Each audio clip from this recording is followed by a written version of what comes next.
Greetings, everyone. Welcome to STEMGo, Saving Time, Energy, and Money in your beautiful small business. This is a show where we have talented guests who run their own small businesses and want to come on and share some of their productivity knowledge, some of the things that they do effectively or efficiently in their business, which means that they get stuff done. That's what we like to see. So my special guest today is Simone Arlott. Come on in, Simone. How are you doing? Good morning. I'm good.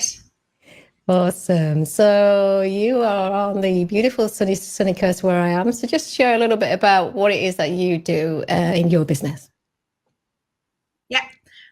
So I work as an aged care placement consultant. So I help families place loved ones into aged care facilities. I do all the paperwork that's required for that. So I do work from home and I do a lot of travel going to people's houses, meeting them, and then a lot of paperwork and running around to the facilities and stuff like that to help them out. Awesome. And a time, I guess, of high stress for the people that you work with in terms of sometimes not got a lot of time to get people into aged care and sometimes it's very emotional having to get people into aged care, isn't it? And so how tell us a little bit about how you personally manage that kind of situation and how you manage to still be productive and efficient in doing all that despite all the the high emotion of your clients. Yeah, it was hard to start with separating yourself emotionally. Definitely, I felt that I slipped into a counsellor role a lot when I go and meet with families. Sure. It is a very emotional situation. It's very heart-stringing. So there are times where I'm crying, they're crying, everyone's crying. But I think one of the biggest things is staying positive, finding that happy place and gratitude. I use exercise to help me with my emotional, like mental and physical health and well-being, because I think you need that to keep your health up. That way you can then help others. So yeah, I normally get up every morning and do some exercise before I get ready for the day.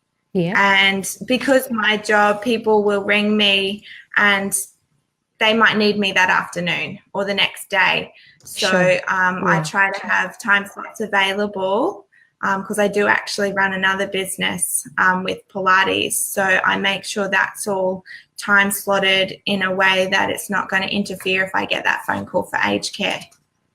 Sure. Yes. And I agree there in terms of exercise being great to keep your spirits up, keep your spirits high, especially when you've got a bit of a stressful job there. And nice to hear that you do both the Pilates and the kind of the admin-y, office-y type stuff as well, because that kind of balances it out really well, doesn't it? It does, because I don't think I could see myself doing either or 100% all day, every day. Both of them, either physically or mentally, too stressful, I think. So, finding that balance is massive. So I know a lot of small businesses who work from home.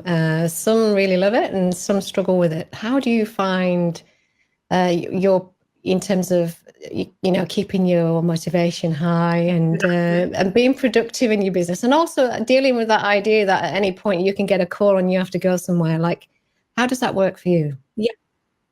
I need to separate myself from my living quarters. So I have my own separate study area. I've got my Pilates room downstairs, and I've also decided to put my office in there as well, because otherwise I will end up on the kitchen bench and then I'll end up in the fridge, or I'll end up doing dishes or something like that. So I think, like anyone that works from home, you need to still have that separation somehow. I think time management is massive, and I love lists, to-do lists.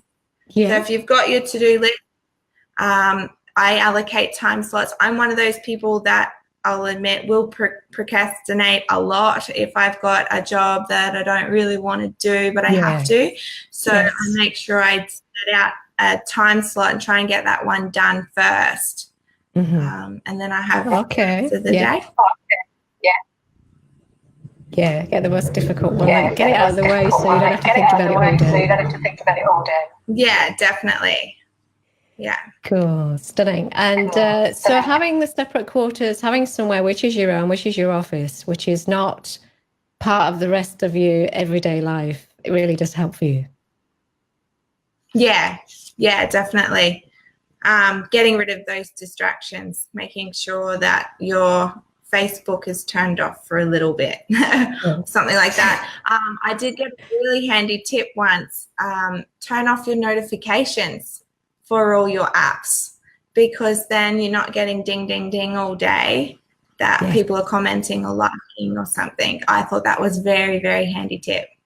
Yes, that's so. I know that tip. I know that tip well, and when I remember to do it, it's fabulous. It's when you forget, it's you are seriously at the end of a string on social media for sure, getting pulled around here, there, and everywhere, and it does take up a lot of time for sure. Yeah. That's good. I like the idea of the fridge business too, because the fridge is a big draw. When you just sometimes just want a break, or you kind of get in. Sometimes if you're overstimulated or you're bored, the first thing you do is just go see what's in the kitchen. That is an interesting one. I think that's for anyone. Like, and I can bring this back to with my Pilates clients as well. This is a massive conversation I have with them as well. I tell them to even take your laptop or your book or anything down to the park. I go down to a local Cotton Tree Park a lot, and I'll just sync off my phone for my Wi-Fi and just sit under the tree, get outside, because I'm a really outdoorsy kind of person too. So being coped up at home all day isn't something that I like.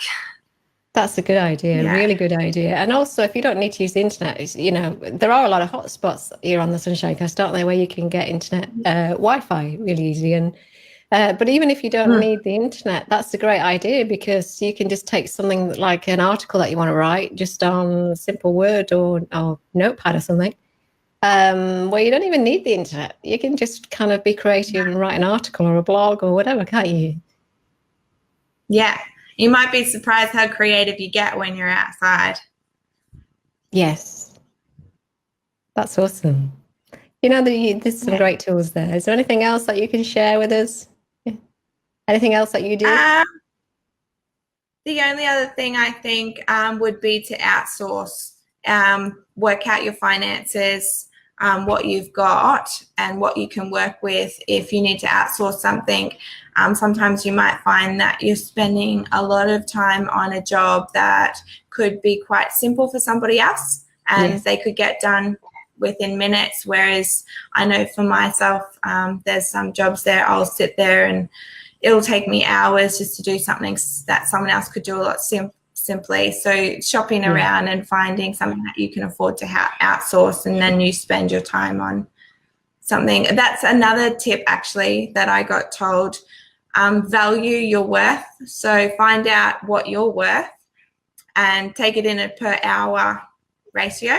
And then if jobs are taking you too long, like someone told me once, I don't mow my lawn, I don't do my cleaning because I'm worth more than that. Which is funny in a way, but it kind of makes sense, because if you're spending half a day doing all those little jobs where you could pay someone a cheaper rate and you could be earning that rate doing something else. No, that's a really good tip. I used to love gardening. I used to love doing the mowing the lawn, and then I got to a point where I thought, you know what, this is taking me far too long. Then I have to go in and shower, then I have to get ready again. Like, this is not worth it. Although I like doing it, this has got to go. And it did, and I never kind of went back to doing it myself again. So definitely that is a great tip. Outsourcing some of the things that you can outsource, and you know, so you get that precious time to actually work on other things for your business. Well, it's been awesome meeting you today, Simone. I love some of those great tips that you've just shared, and I'm definitely going to be sharing them on the notes after the show. So is there a way that people can get hold of you, either for your Pilates or for your placement consultant work, where they can contact you? Yeah, definitely. The website's probably the best for both of them. The aged care guidance will be on the web, so www.agedcareguidance.com.au. And for my Pilates is Activate Inner Strength Pilates. I do have Facebook as well, but your website again is the easiest. So that again is www.activateinnerstrengthpilates.com.au. Awesome. I'll be putting them out on the show notes after the show. So yeah, again, great pleasure meeting you, Simone, and have a great and productive day in your business. Thank you so much, Karen. Really appreciate it. You're welcome. Bye for now. Well, once again, thanks to Simone for joining us this morning. And I think we had a few problems with the lip syncing on the show, but the message is clear. Some of the great tips that Simone's just shared are really important for small business owners if you work from home, because it can be pretty tough. And I can certainly relate to a lot of those things that Simone's just talked about. So if you want to get more tips on saving time, energy, money in your business, come over to our STEMGo page on Facebook, and you'll find a lot more interviews, content, advice, tips, etc., etc. Until next time, have a great and productive day. See you then. Bye-bye.